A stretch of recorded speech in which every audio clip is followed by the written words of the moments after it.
आज तो हाथ धोन लग पे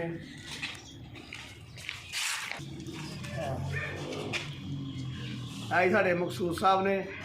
साढ़े मेहमान आए ने माशाअल्लाह अज बरकत पैन लगे इन्हों की बरकत तो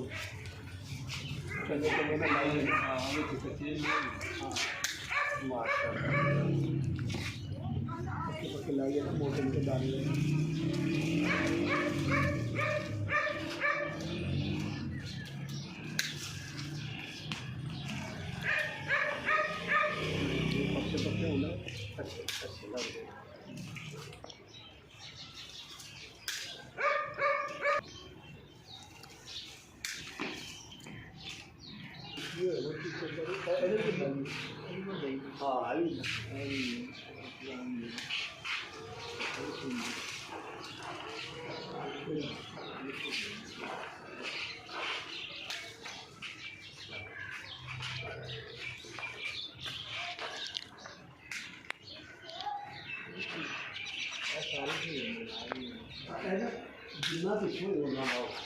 ये बूटा शाम करता नाल जिन्ना हो रहा भुल कर जाता दोबारा टाणी हो जानी टाणी दोबारा टाणी ना हो सैट हो कहने कि बूटा शाम करता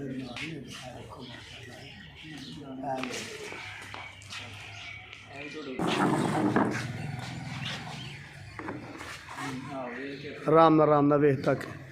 पिछों करके लाई नाल छांग करता बूटा जरा ना है नहीं माशाअल्लाह जी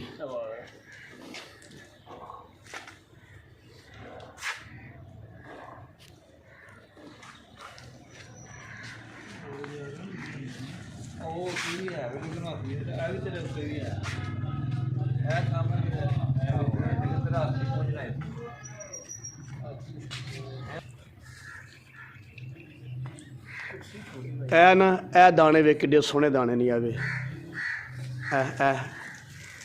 ला के फड़ा ना मकसूद साहब नूं जरा ना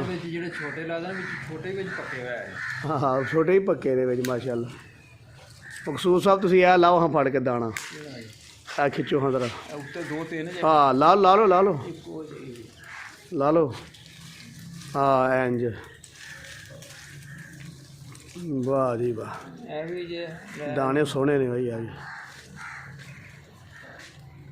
पिछों पिछों गां गां गां करो इन कटर कटर तो कटिया जाए ऐस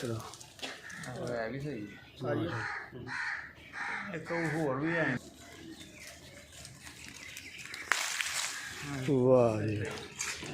ऐ फड़ाओ हाँ हाँ जी इधर जरा दाने धोने ने फिर धोवो ना ये घटा मिट्टी पे